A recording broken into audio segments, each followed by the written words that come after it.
Hello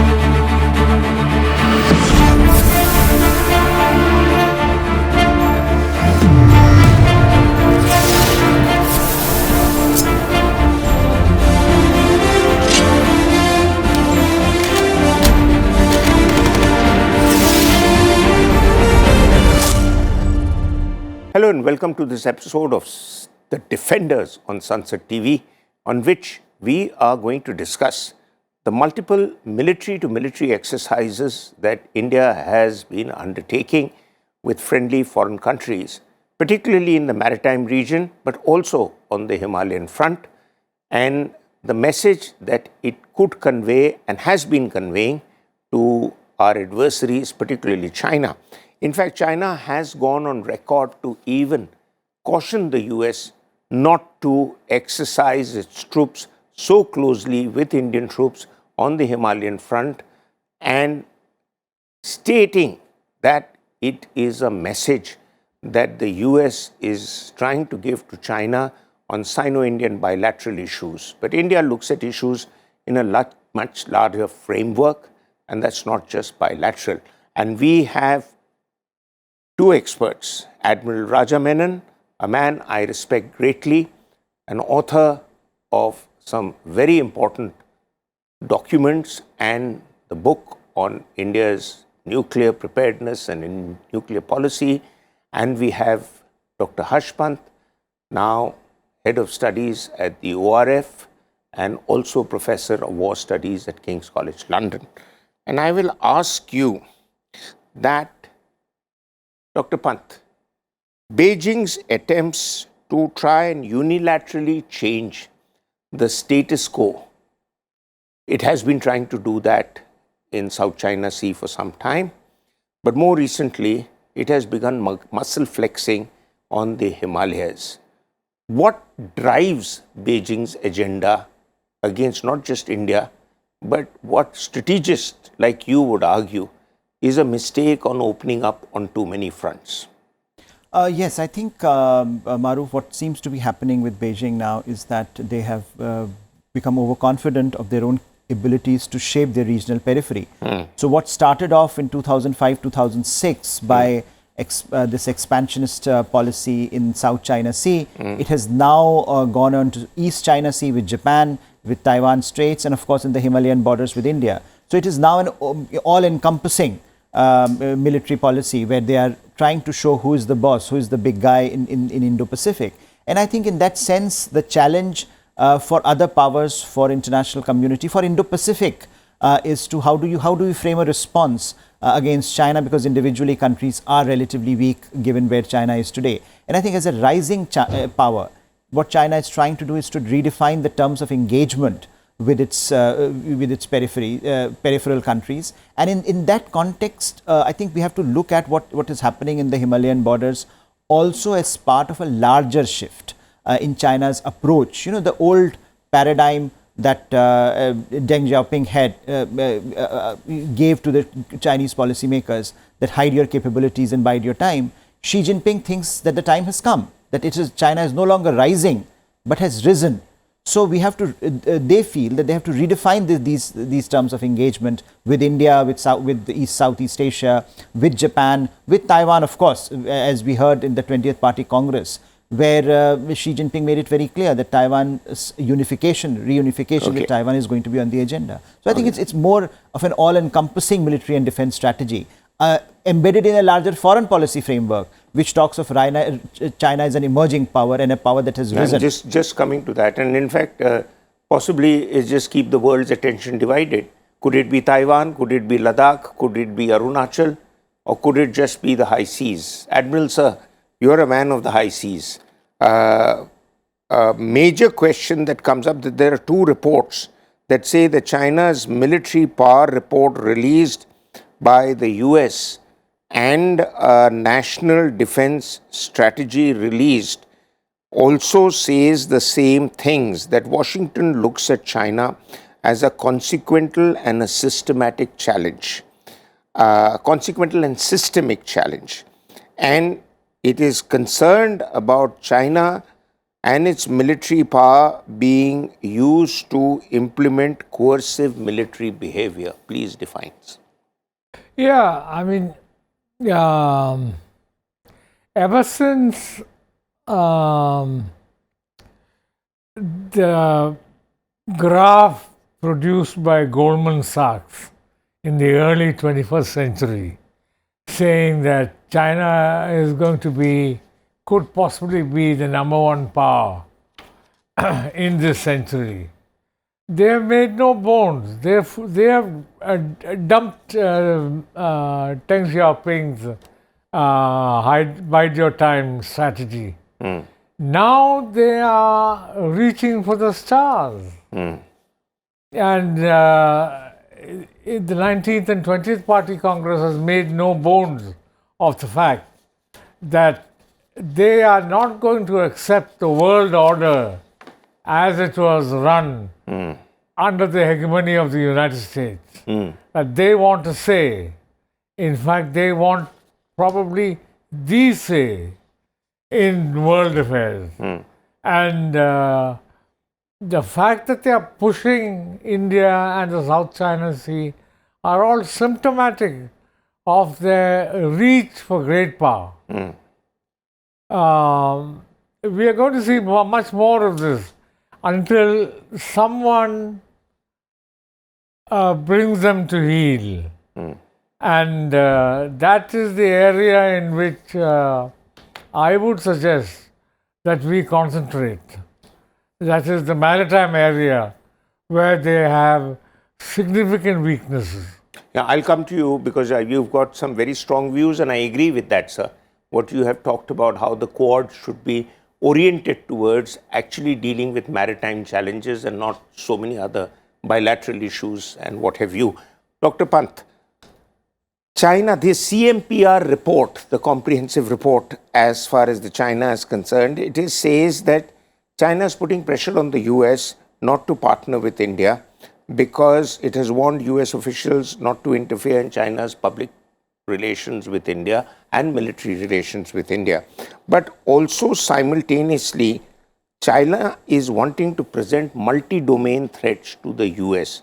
Now, is China spreading itself too wide and too thin by trying to present a challenge to the US everywhere? Has it developed that capacity now to present a challenge? It may have a bigger navy in numbers to the US, but the US has still formidable punch. It has 11 aircraft carrier groups. China is getting its third one in order. The US has massive intelligence network and satellite accumulation data.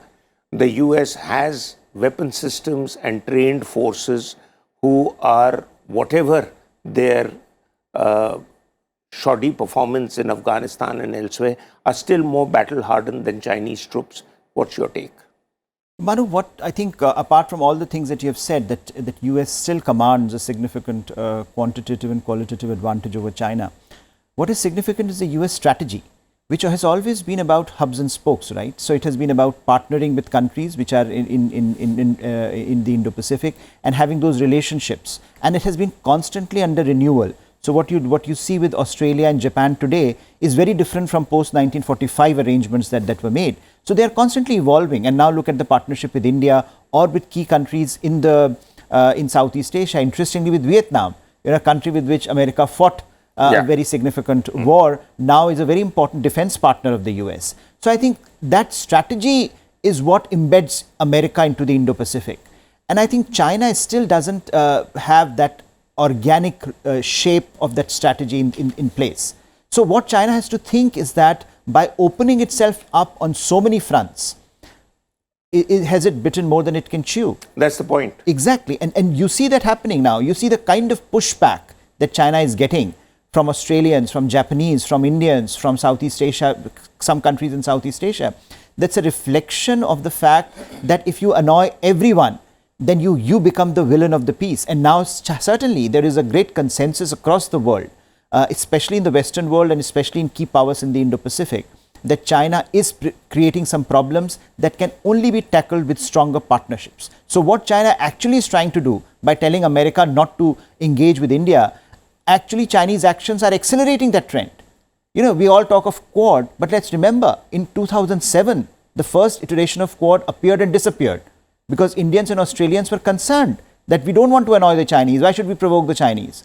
But from 2007 to 2017, when you had an acceleration of the Quad, resurrection of the Quad rather, it was primarily because of Chinese actions. By that time, in a decade, Australians and Indians had concluded that it doesn't matter what we do. Chinese have their own strategy in place, which is about provoking Australia, provoking India. So I think Chinese strategy at the moment looks much weaker and much, I think, frayed in many ways, because while they want to present a multidimensional challenge to the US, they are also facing a multidimensional challenge in the Indo-Pacific at the moment. And I think that's the question which we have to be talking about. Absolutely. I don't disagree with you. In fact, a recent news item says that Japan has suddenly decided to put in a lot of money into arming its military forces, which is a turning away from their constitutional clause of Article 6, which talks about Japan and self-defense forces. But I think Japan's not going by that anymore. But more importantly, sir, you had once written a piece which caught my eye. I still have a cutting of that,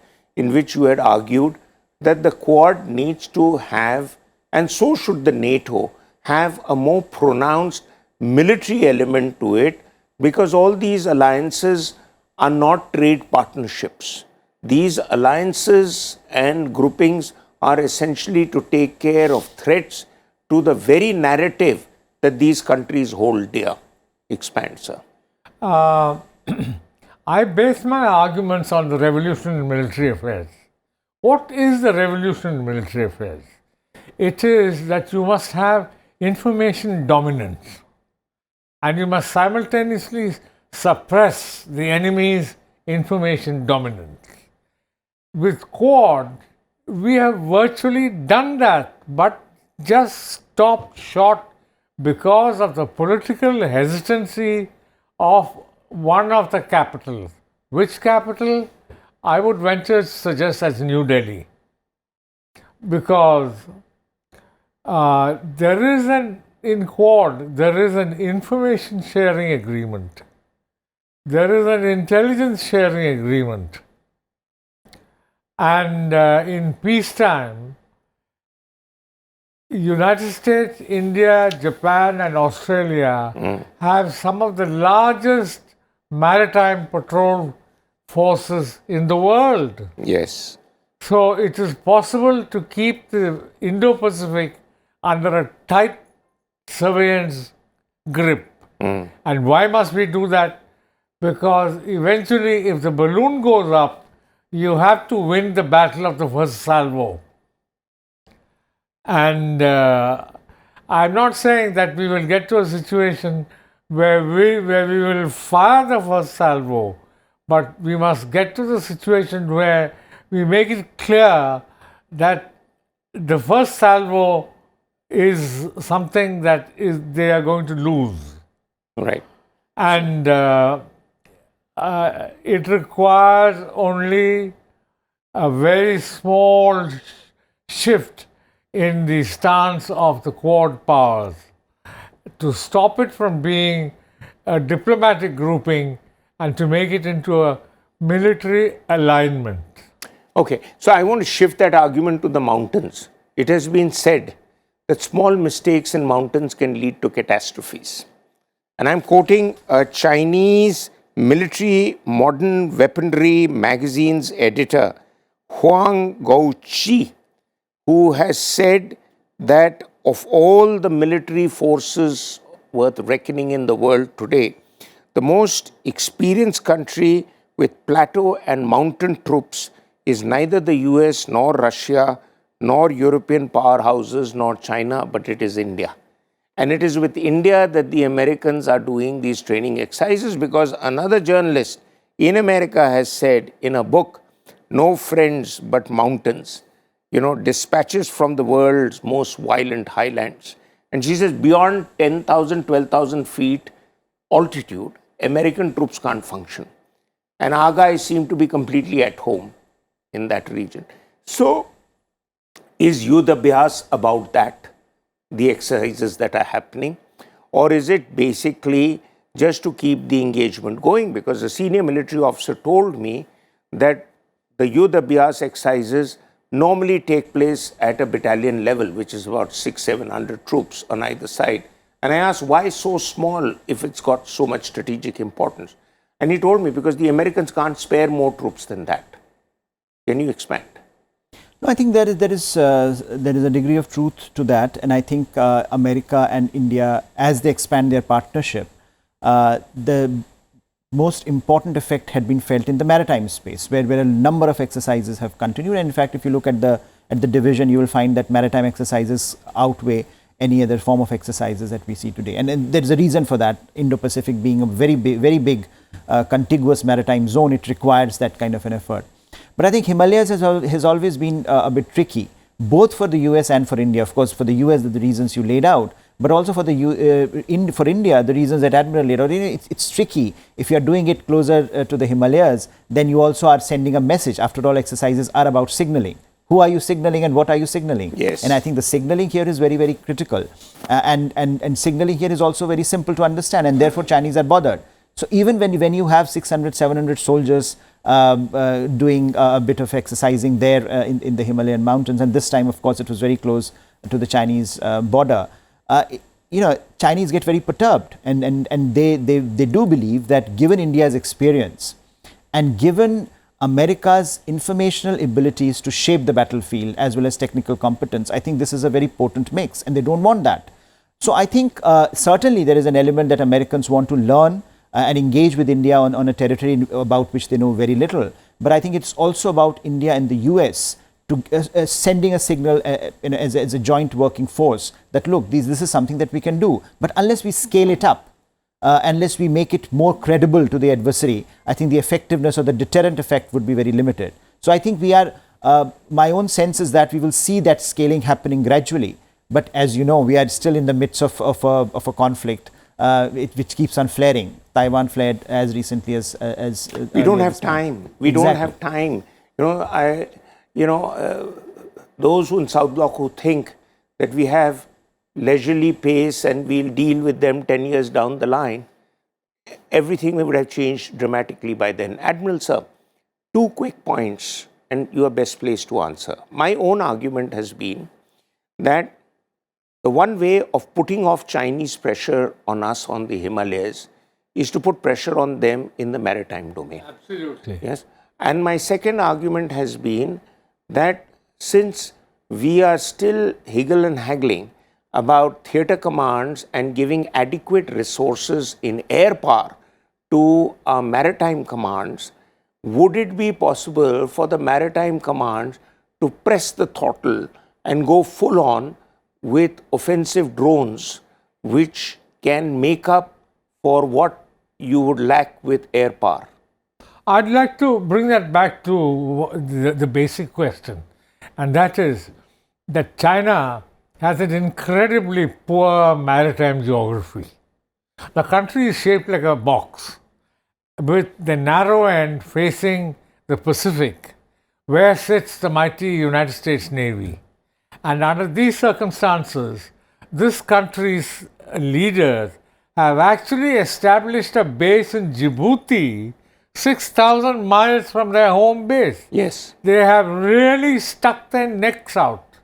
So I think it's time to realize that India's military grand strategy has got to go beyond holding off China in the mountains, and that their weaknesses lies at sea.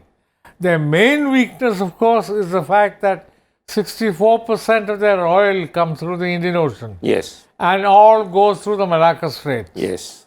So, going back again to the revolutionary military affairs, we have to choose a battle space at the exit to the Malacca Straits, where the Chinese can see that approaching that area means certain death. And if we can signal that, I'm not saying that we go into a shooting war, but they must realize that the Malacca Straits are truly dangerous for China. Okay, and what about the punch for the Navy in terms of air power versus drone power versus missile power? I think the best way of suppressing Chinese info dominance in the Malacca Straits is through air power.